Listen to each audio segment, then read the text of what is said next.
Dios es fiel, Dios es maravilloso. Es un privilegio adorar a Dios, es un privilegio adorar a nuestro Rey, es un privilegio alabarle por lo que Él ha hecho, por lo que Él está haciendo, por las cosas que Él hace, por las cosas que yo creo que va a hacer en mi vida y está haciendo en tu vida. Lo alabamos. Cuando adoramos, adoramos por quien Dios es. Y esa adoración es independiente de las circunstancias. Yo puedo estar viviendo el momento más difícil de mi vida y puedo adorar a Dios porque Él sigue siendo bueno, fiel, santo, misericordioso. ¿Quién Dios es? Ahora, para adorar a Dios hay que adorar en espíritu. Por lo tanto, solo aquellos que han sido perdonados, solo aquellos que han reconocido su necesidad de Dios y han experimentado salvación, perdón, nuevo comienzo, pueden adorar. Es un regalo que solo los salvados pueden disfrutar. Si usted hoy no se cuenta entre ese grupo, buenas noticias, esta puede ser tu noche. El único requisito es recibir la gracia de Dios que te, primeramente, despierta tu espíritu para darte cuenta de la verdad, que es que somos pecadores y eso nos descalifica para estar en su gloria. Y Él ha demostrado y ha respondido a eso con gracia, favor y merecido. Por lo tanto, ese mismo espíritu que nos convence de pecado nos mueve y nos motiva, no nos empuja, es mi decisión, pero nos motiva a que nos arrepintamos y cambie nuestra mente. Digamos: Jesús, te necesito, Señor, te necesito. Si esta noche usted hace esa oración, si esta noche usted se arrepiente de sus pecados y hace esa oración, ya ese mero acto es una adoración a Dios. Y cada palabra de agradecimiento, de alabanza que salga de sus labios será una adoración. Porque para la adoración hay que tener relación, hay que tener comunión. La palabra del Señor en esta noche nos lleva a 1 Corintios capítulo 3. La pasada semana terminamos como congregación de estudiar esta carta en nuestra sesión privada por Zoom de Escuela Bíblica los martes a las 8 de la noche. Y fue muy refrescante, es una carta muy hermosa, muy útil, muy instructiva y bien práctica. Quiero repasar hoy y compartir con ustedes un pensamiento basado en palabras que escribe Pablo a esta congregación y en palabras que Cristo enseñó, que son bien famosas, pero bien mal interpretadas. Bien famosas, pero bien mal interpretadas. Dice la palabra del Señor, 1 Corintios capítulo 3, verso 10 en adelante.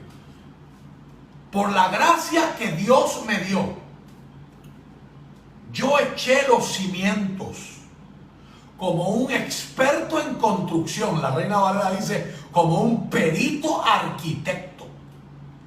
Ahora otros construyen o edifican encima. Pero cualquiera que edifique sobre este fundamento tiene que tener mucho cuidado. Pues nadie puede poner un fundamento distinto del que ya tenemos, que es Jesucristo. El que edifique sobre este fundamento podrá utilizar una variedad de materiales: oro, plata, joyas, madera, heno o paja. Pero el día del juicio, el fuego revelará la clase de obra que cada constructor ha hecho. El fuego mostrará si la obra de alguien tiene algún valor. Si la obra permanece, ese constructor recibirá una recompensa. Pero si la obra se consume, el constructor sufrirá una gran pérdida. El constructor se salvará, pero como quien apenas se escapa atravesando un muro de llamas.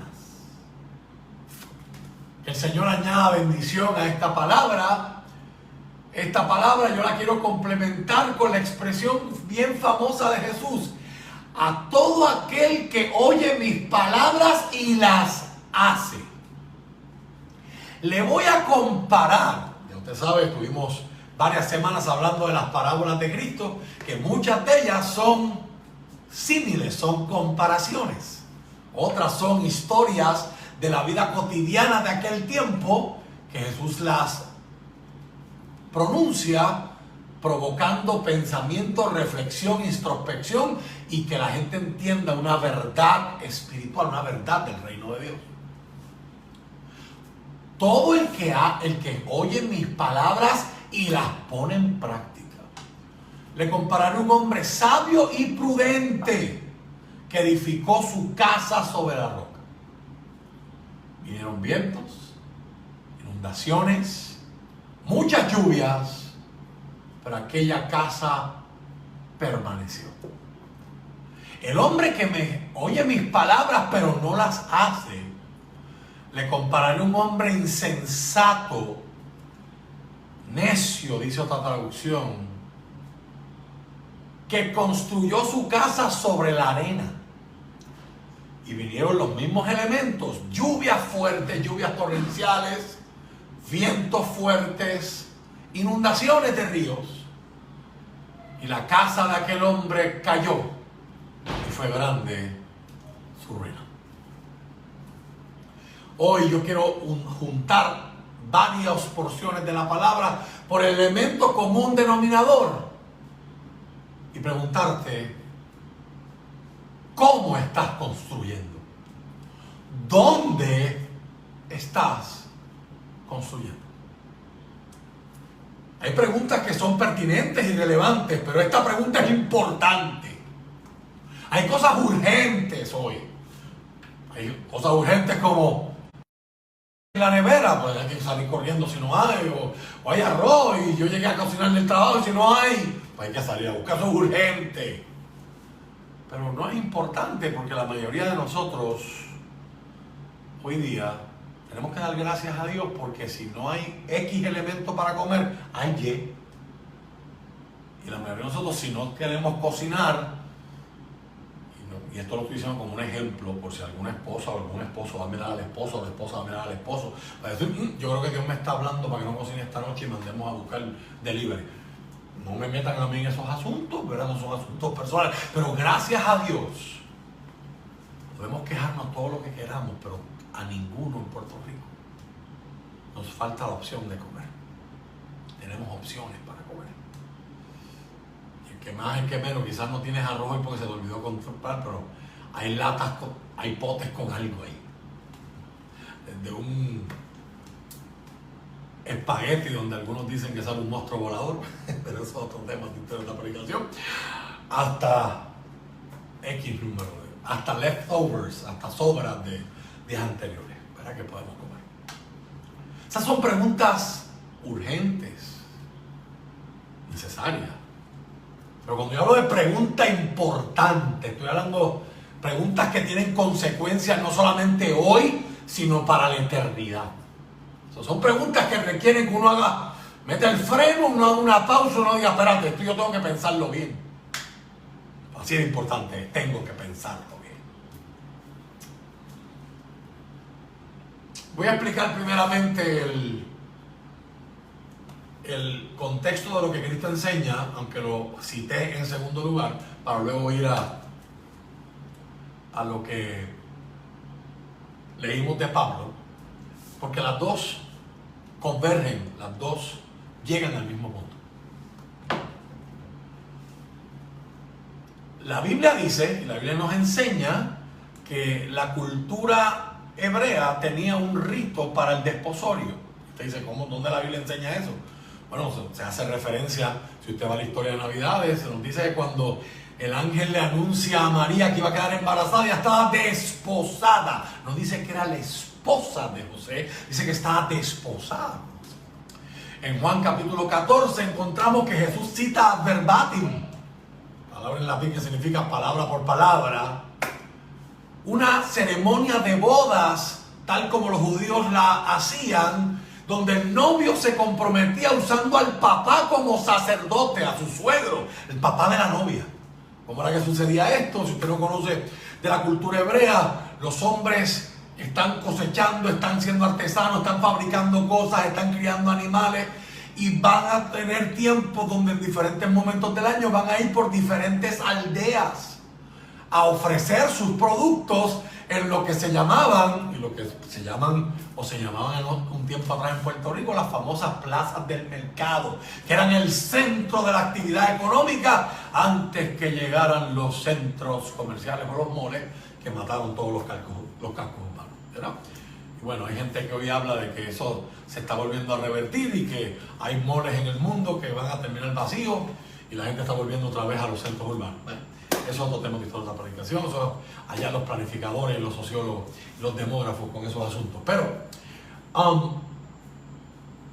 el hombre está ofreciendo cosas y llegamos a una temporada en el año donde todas las doncellas, todas las jóvenes vírgenes, todas las jóvenes solteras de la aldea se ponían unos trajes especiales, unos adornos especiales, unas flores especiales en el pelo y se les daban instrumentos de música, castañuelas, tamborines, lo que los americanos le dicen tamborines, los buenos puertorriqueños le decimos panderetas, ¿verdad? Y cascabeles, etcétera, instrumentos para hacer ruido. ¿Para qué?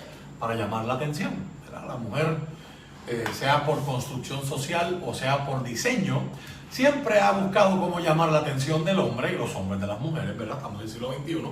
Antes usaban instrumentos, hoy usan escotes, ropa pegada, rajas, pantalones pegados, etcétera, ¿verdad? De parte y parte. Pero el objetivo sigue siendo el mismo: que las miren o que los miren. La cultura era una cultura de honor y de respeto, por lo tanto era de mala educación que un hombre se acerque a una mujer sola.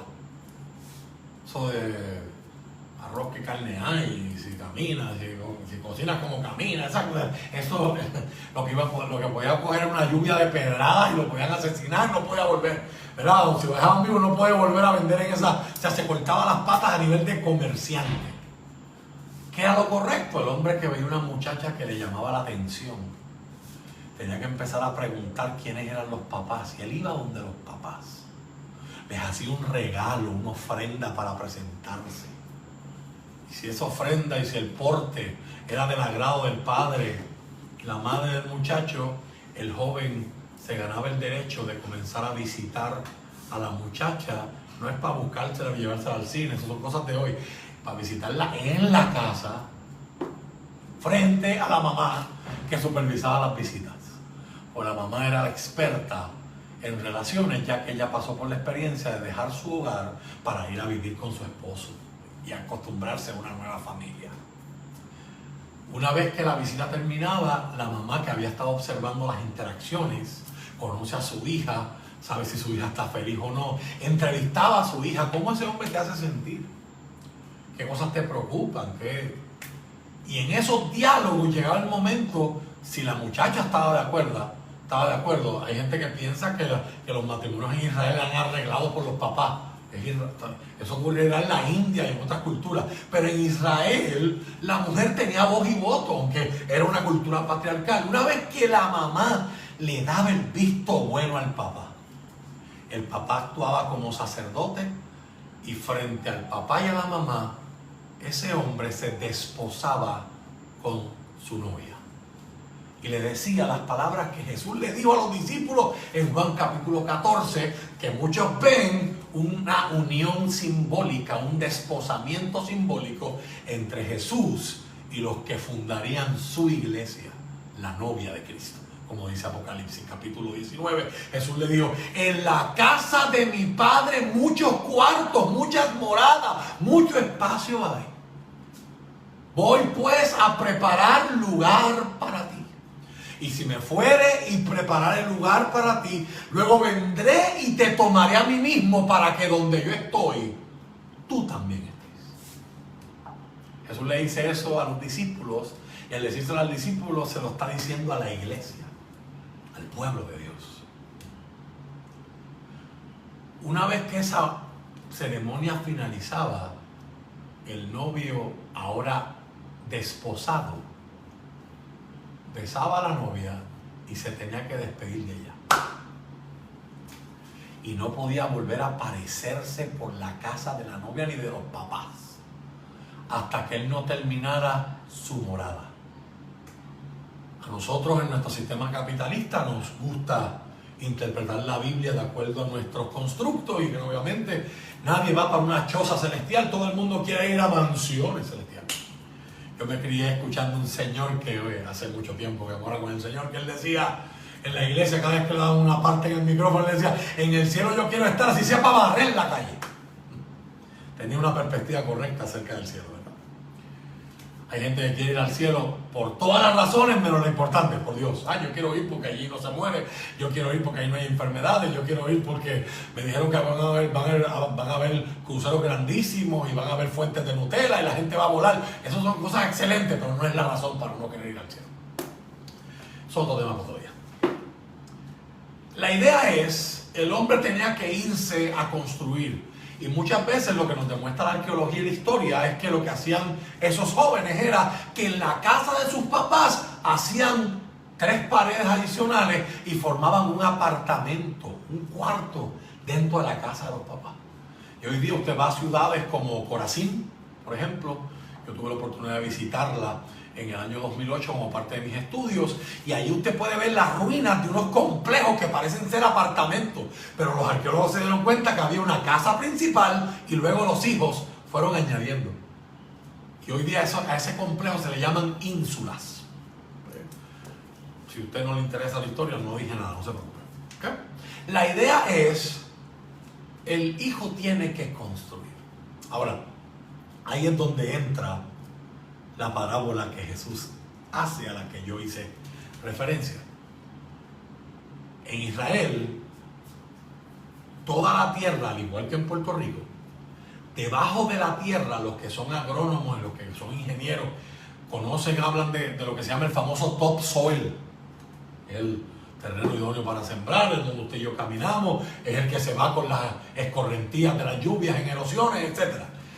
Pero hay diferentes capas del suelo que ahora no vienen al grano, pero en algún momento se supone que usted llegue al bedrock, se llama en inglés, a la capa del manto rocoso de piedra. Esa es la piedra a la que Jesús está haciendo referencia. Jesús dice: el que oye mis palabras, pero no es suficiente que las escuche, pero las pone en práctica, le compararé a un hombre sabio y prudente que escarbó, cavó y ahondó hasta que encontró ese manto rocoso. Y usó ese manto rocoso como la zapata y el cimiento para construir su casa. ¿Cuál es el detalle que Jesús no dice? Porque todos sus oyentes lo saben y somos nosotros los que tenemos que necesitar a alguien que nos lo explique, por la separación que tenemos de historia y de fecha con el tiempo en el que Jesús habló. Que Israel, dependiendo del lugar donde usted estuviera, ese manto rocoso a veces podía estar 10 pies debajo del suelo. Y eso era bien fácil, porque 10 pies, pues recuerde que este es un tiempo donde no hay diggers, no hay excavadoras, no hay máquinas de equipo pesado. Esto es a capela, pala.com. Pues 10 pies es razonable. Pero si el manto rocoso en donde tu papá tiene el terreno donde tú quieres construir, en esa región el manto rocoso está a 200 pies, a 1000 pies. Si tú quieres construir bien, pueden pasar meses y a veces hasta el año, hasta años. ¿Por qué? Porque en Israel hay unas temporadas donde no llueve mucho y luego llegan las temporadas de lluvia y nadie construye cuando hay lluvia. En Puerto Rico todos lo sabemos, sea porque lo hemos visto o porque hemos estado ahí. Así que había gente que ante la tentación de decir: yo no puedo esperar 10 años para buscar a mi esposa, yo no necesito ser papá, yo quiero tener mi matrimonio, yo quiero disfrutar la sexualidad, yo quiero lo que sea, quiero compensar mi vida de casado. Fíjate, la cosa es tener casa. Yo voy a cumplir con lo mínimo, voy a cumplir con el requisito. ¿Sabes qué? Yo voy a escarbar un poquito, la voy a hacer, pero la voy a hacer sobre la tierra. Y ahí está la comparación mental que Jesús invita a hacer. Jesús dice, desde un punto de vista simple, mientras no haya problema, mientras no empiece el 2020 con terremotos, pandemias, huracanes, tormentas, sistemas robustos de energía eléctrica, políticos pulcros y honestos que nunca roban ni hacen trampa, pues las dos casas son igualitas. Tienen puertas, tienen ventanas, tienen techo, tienen paredes. Y el que cogió el atajo hizo las cosas por cumplir, hizo las cosas a su manera, le saca la lengua a otro y dice, qué tonto, tú tardaste 10 años en hacer una casa y yo la hice en 3 meses. Qué zángano, qué bobo era. Y nada, no hay problema, porque mientras no hay problema, todo el mundo puede tener las apariencias que tenga. Y dice, ay, la pinté de amarillo. Ay, acabo de pintarla y le puse 3 adornitos. Y fui a la tienda ya y le compré 4 lámparas. Y está todo chilling. Pero cuando llega el problema, ahí es que se sabe quién es quién. Dice el dicho, ahí que se separan los hombres de los niños. Se separa el trigo de la paja. El hombre que escuchó lo que yo decía, dice Jesús, y lo puso en práctica, tardó, le costó trabajo, sudor, lágrimas, pero construyó sobre un fundamento firme. El que lo hizo a su manera salió del paso y resolvió. Pero en Israel, es el último dato que usted necesita para interpretar por usted mismo la historia y no depender de lo que yo diga. En Israel la gente no construye en bloques. Lo mismo que pasa hoy.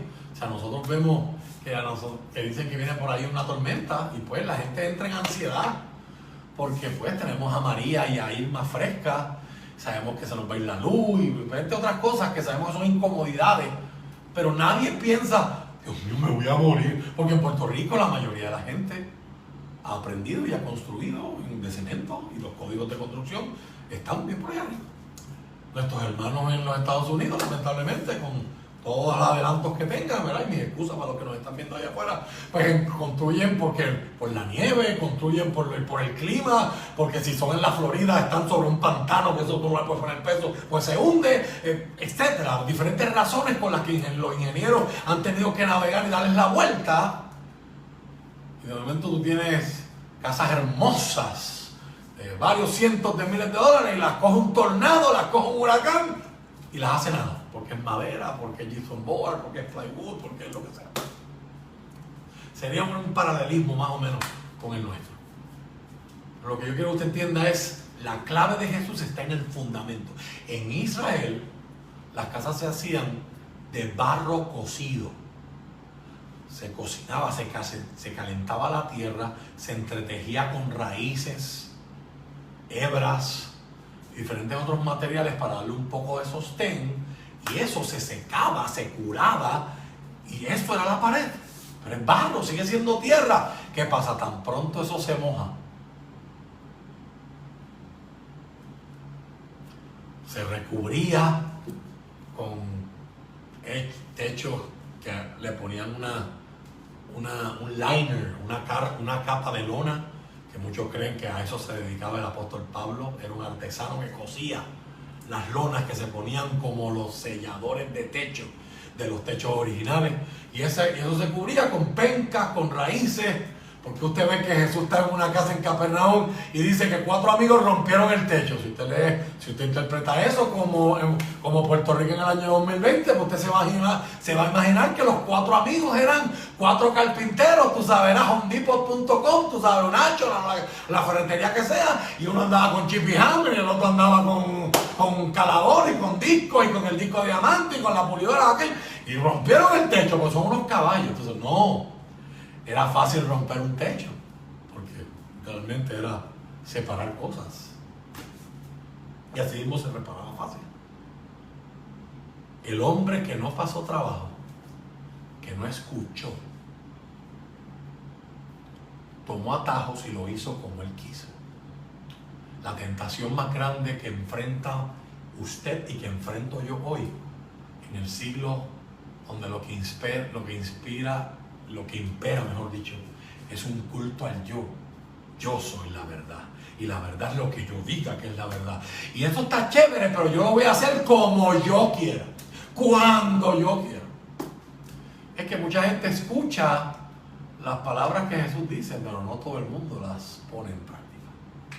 Santiago, el medio hermano de Cristo, habla sobre el mismo tema y dice: sean hacedores, no tan solo oidores de lo que Jesús dice, de la palabra de Dios. Mientras no hay problema, las dos casas se ven iguales. Cuando llegan los problemas de la vida, inundaciones, lluvias torrenciales, viento fuerte, una casa resistió y la otra se derrumbó. Y ahí me voy al apóstol Pablo. Pablo le está hablando a los corintios que es una iglesia dividida. Es una iglesia que está dividida en 4 facciones, porque hay una facción que dice: Pablo es nuestro fundador, Pablo nos fundó, nos enseñó el evangelio, lo seguimos a él, es nuestra autoridad máxima después de Cristo y después de la palabra. Pero hay otra facción que dice: no, nosotros estamos con Pedro. Hay otra facción que dice: no, ninguno de los dos. Nosotros estamos con este muchacho llamado Apolos, que él debate como los filósofos griegos. Él predica la moda y a nosotros nos gusta eso. Hay una cuarta facción que, dependiendo del manuscrito que usted lea, la mayoría de los manuscritos dicen Cristo. Hay algunos manuscritos que dicen Crispo con P. O sea que era otro señor, o los que aparentaban ser más espirituales, pero son los peores, los que no se someten a ningún líder. Ellos son llanerosolitarios.com, ¿verdad? Y esa iglesia estaba dividida, estaba en desunidad, siendo una iglesia multicultural. Había gente griega, había gente romana, había gente judía, había gente esclava, había gente libre, había gente educada, había gente sin estudios, analfabeta, había gente con dinero y había gente pobre. Una iglesia diversa, una oportunidad hermosa para mostrar lo que hace Cristo. El evangelio ecualiza. Todos tenemos la misma necesidad: el rico, pobre, el educado y el analfabeta, el esclavo y el libre. Todos tenemos la misma necesidad de Cristo, igual que esta noche. Diferentes características, clases sociales, personalidades, temperamentos, todos con la misma necesidad: un Salvador, Cristo. Pablo está escribiéndoles para convencerlos, persuadirlos de que esa no es la manera de proceder. Y en ese proceso de pensamiento llamado retórica que Pablo lleva, donde él está como un abogado presentando un caso, Pablo está diciendo: nadie aquí puede negar que el fundamento de ustedes como iglesia, o sea, en la primera carta a los Corintios vemos 2 retratos, 2 formas de entender la iglesia. 1 Corintios 12 se presenta como un cuerpo donde Cristo es el cerebro que lo controla todo, lo dirige todo, es la máxima autoridad, y los miembros del cuerpo, que todos valen lo mismo, aunque cada uno tiene diferentes características y por lo tanto diferentes funciones. Pero en este capítulo Pablo presenta la idea de un edificio, y en el edificio lo más importante es lo que no se ve. Usted ve las paredes, los colores, los vuelos, las lámparas, las ventanas, las puertas, pero eso nada de eso es lo más importante. Lo importante de un edificio es lo que no se ve: la zapata y las columnas. Sin eso la estructura no se sostiene firme. Y Pablo va a decir: yo como perito arquitecto, como constructor experto, puse el fundamento. Ahora cada cual mire y ponga la atención cómo va a construirle encima. Pablo está hablando, el contexto específico son las enseñanzas. Las enseñanzas que se le van a dar a esta iglesia por encima de las que yo puse. Cristo. ¿Y por qué es importante que hablemos de esto esta noche? Para que los cristianos que me escuchen entiendan que estamos viviendo un tiempo peligroso, como Pablo le dijo a Timoteo en su segunda carta en el capítulo 3. Usted lo puede buscar en su casa. ¿Sabía usted? El pasado martes en nuestro programa de radio, donde somos panelistas, allá en Inspira 88.1 FM, todos los martes a las 6, el programa Contexto, discutíamos un estudio que se hizo en Estados Unidos, una encuesta telefónica. Se llamaron a 2.000 hogares. Y se preguntó, ¿ustedes son cristianos? Y la persona en el teléfono, sí, somos cristianos aquí. Ah, perfecto. Pues contésteme por favor estas preguntas. El 52% de las personas encuestadas que dicen ser cristianos dicen que por hacer obras buenas se va al cielo. Ay, ay, ay, ay. 52, más de la mitad de las personas encuestadas piensan que al cielo se va por portarse bien. ¿Y sabía usted que eso no es lo que dice la Biblia? La Biblia dice que por cuanto todos pecaron, Romanos capítulo 3, verso 23, están descalificados para estar en la gloria de Dios. Por lo tanto, usted y yo no podemos ir al cielo por obras buenas. Efesios capítulo 2 declara, la salvación es regalo de Dios, esto no es por obras para que nadie se gloríe.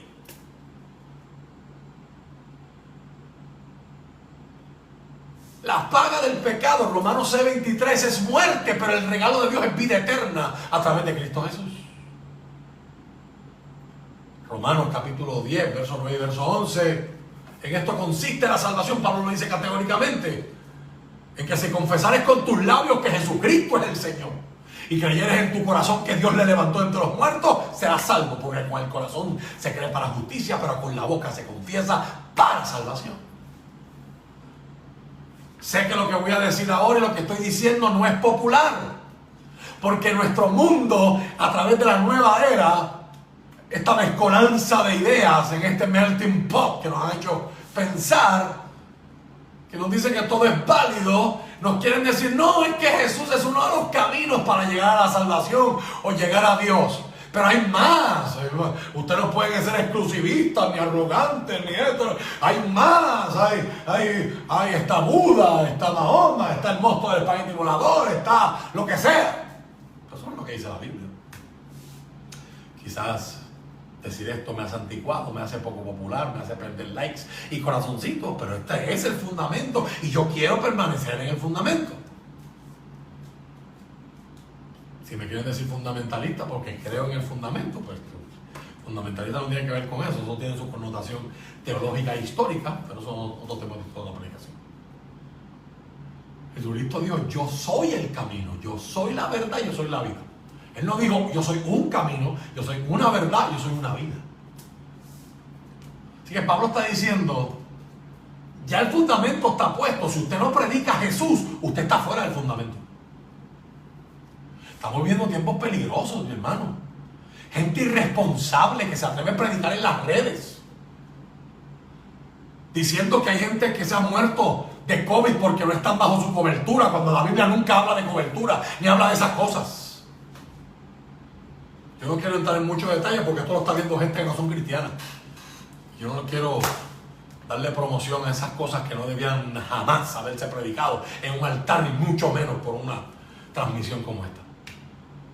Pero sepa usted, amigo, que hay mucha gente que está predicando a Cristo, pero lo está predicando por agendas equivocadas, y eso es cumplimiento de lo que dice Pablo para los últimos tiempos, que unos predican por ganancias deshonestas, otros predican por contienda y vanagloria, otros predican por fama, y otros predican a Cristo. Pablo dice, yo me gozo como quiera, porque como quiera Cristo está siendo predicado.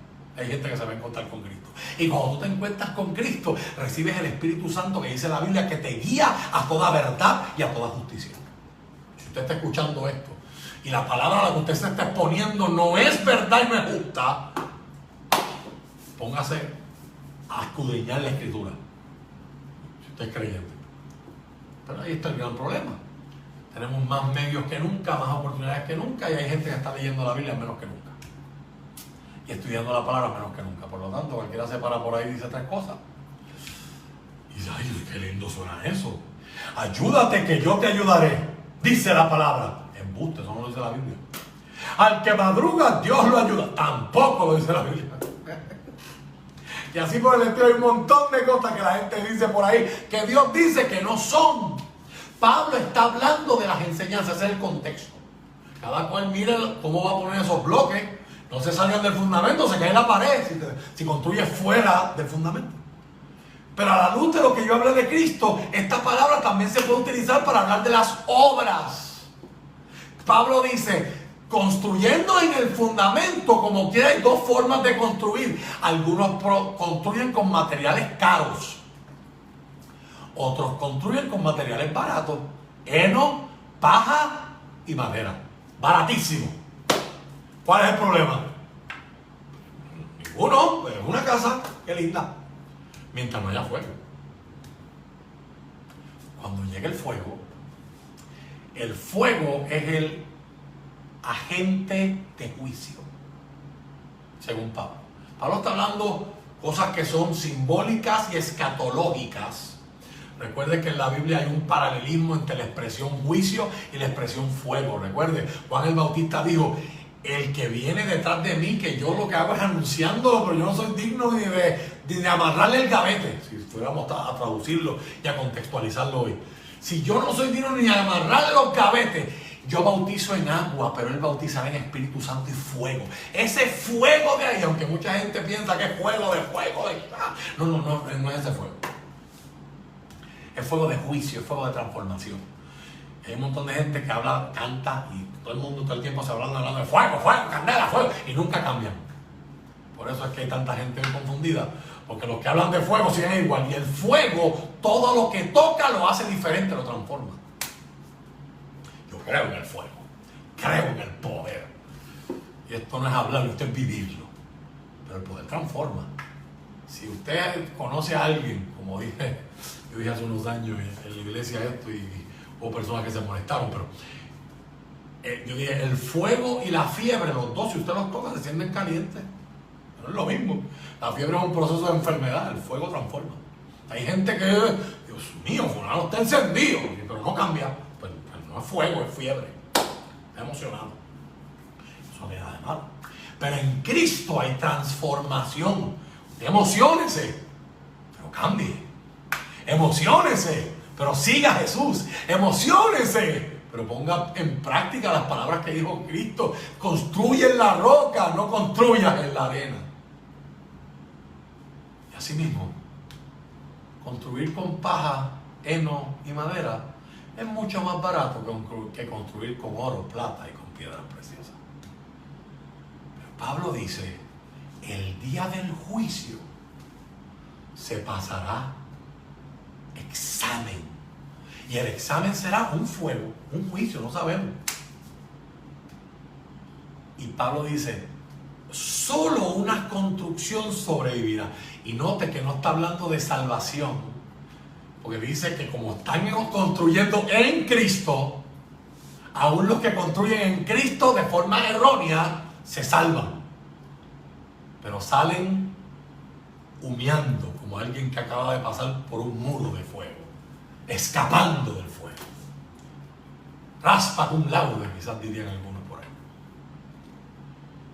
¿Qué está diciendo Pablo? Y es lo que yo quiero que usted entienda hoy. Este pasaje ha sido bien mal interpretado. Pablo está diciendo, construye cosas que sobrevivan. Pablo no está hablando de edificios. Si Cristo dijo no quedará piedra sobre piedra. Ay, yo estoy bien orgulloso porque ese edificio de usted tiene mi nombre. Esto no es. Pablo está diciendo, construye con diamantes, construye con piedras preciosas. ¿Por qué? Porque aunque se quemen, el fuego no destruye las piedras preciosas. Aunque se quemen, el fuego no destruye la plata. Lo que hace es que la purifica, la limpia, le quita la escoria, al igual que al oro. Las cosas que valen la pena. Estaba leyendo hoy una pregunta que le hacen a un famoso teólogo. Si yo peco, perderé mi recompensa. Y él usó este verso para explicar y decir, me encantó la frase que él usó, me refiero a John Piper. Él dijo, el fuego no es un contable. El fuego no está para decir, ok, esto es bueno, esto es malo. O sea, la salvación no es porque al final de la vida, pues yo hice 1000 cosas malas, pero gloria a Dios, hice 1001 cosas buenas. Y San Pedro me compara ahí en la puerta del cielo. Próximo. No, usted no, purgatorio. La Biblia no habla de purgatorio. Eso es otro tema de otra aplicación.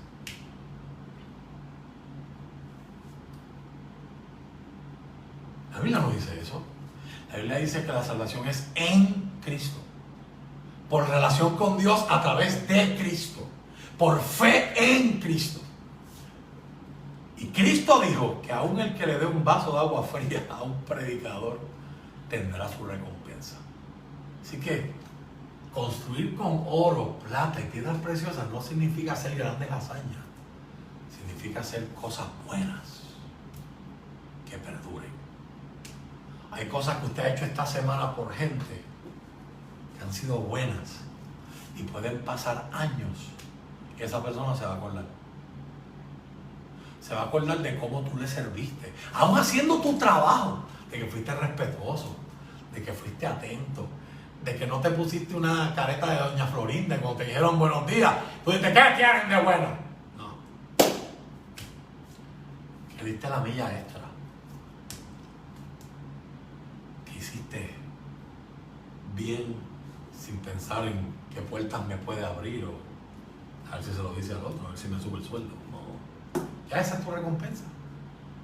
De eso es que está hablando Pablo.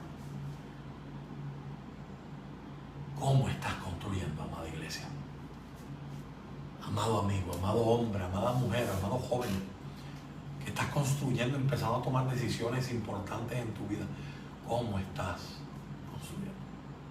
¿Qué país estás construyendo? Aprovechando que mencioné a los jóvenes, es importante, cumplo con mi responsabilidad didáctica y pastoral. Los jóvenes que son mayores de 18 años o van a ser mayores de 18 años en noviembre, tienen hasta la semana que viene, 14 de septiembre, para inscribirse para votar. Y Puerto Rico necesita desesperadamente que ustedes, los jóvenes, se inscriban. ¿Por qué? Ya que hago un paréntesis de mi predicación. Porque a diferencia de las generaciones anteriores, si algo caracteriza a esta nueva generación es que tienen un pensamiento libre e independiente. Los jóvenes de hoy no les importa que mi familia es popular o mi familia es PNP. No, a ellos no les importa, ellos van a votar por lo que ellos creen. Por eso necesitamos gente que se inscriba. Por eso necesitamos gente que se inscriba. Yo no le voy a decir jamás aquí, ni en el templo ni en ningún lado, por quién votar. Yo solamente me voy a circunscribir a decir que hay dos opciones. O usted hace lo mismo que como país hemos hecho toda la vida, rojos o azules, o hay otras opciones, y hay 4 diferentes. Seguimos por el camino de la demencia, haciendo siempre lo mismo, esperando los resultados distintos, o hacemos cosas distintas. Pero necesitamos que jóvenes se inscriban. Que ese día no sea para irte a la playa, sino antes que te vayas a la playa, ve y vota. Y vota con conciencia. Vota por candidatura, vota por quien te dé la gana, estudia, lee, mira y toma decisiones. Hasta el 14 de septiembre. ¿Qué país estamos construyendo? ¿Qué país queremos? Pues los otros deciden, ¿para qué yo me voy a inscribir total? Yo estoy estudiando para irme para los Estados Unidos y aquí no hay trabajo. Ese es un pensamiento egoísta y por ese pensamiento es que estamos como estamos. ¿Cómo estás construyendo? ¿Qué decisiones estás tomando? ¿Qué planes estás haciendo? Algún día todo lo que has hecho pasará la prueba del fuego. ¿Te imaginas que pasemos tanto trabajo y al final, aquí está, Señor, mira qué castillo hice en mi vida? Y cuando el fuego de todo termina siendo nada. Seremos salvos, seremos perdonados, aquellos que estén en Cristo. El que esté fuera de Cristo depende de sus obras, y ya yo establecí, la Biblia establece que por sus obras nadie se salva. Los libros serán abiertos, dice Apocalipsis, y se dará cuenta por todo lo que se ha hecho.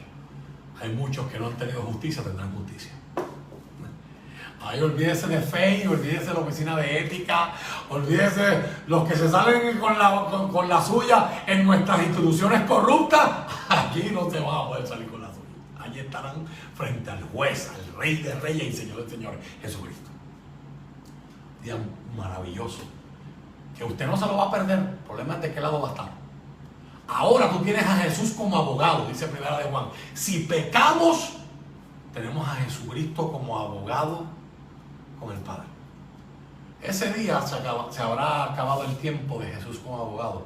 Ese día hay gente que se enfrentará a Jesús como juez. ¿De qué lado usted va a estar? Ya usted después de hoy, después de ver este video, no puede decir que usted no lo sabía. Porque la palabra ya te dio testimonio. Construye en la roca. Construye tu vida sobre la roca. Mira lo que yo te estoy predicando. Yo te estoy diciendo, sigue a Cristo y serás millonario. Sigue a Cristo y todo te irá bien y serás feliz. Eso no es lo que dice la Biblia. Aquí sufre tanto el pobre como el rico, el sabio como el tonto. Todos estamos sufriendo. Todos la estamos pasando difícil. La pregunta es, ¿dónde está tu fundamento? Porque eso determinará si resistes y sobrevives o si es grande tu ruina. Quiere el Señor. Hoy la buena noticia es que estás a tiempo para volver a construir. En el mundo físico, eso es imposible. En el mundo físico, si un ingeniero viene a inspeccionar mi casa y se da cuenta de una falla estructural después que ya está terminada, no hay forma de decir, está bien, nosotros echamos para atrás las paredes y no, hay que romperlo todo y empezar otra vez. Pero en el mundo espiritual, en cuanto a tu relación con Dios, pudiste estar hasta ayer construyendo en el lugar equivocado y hoy puedes comenzar a construir de nuevo. Para el bien tuyo y el bien de tu familia.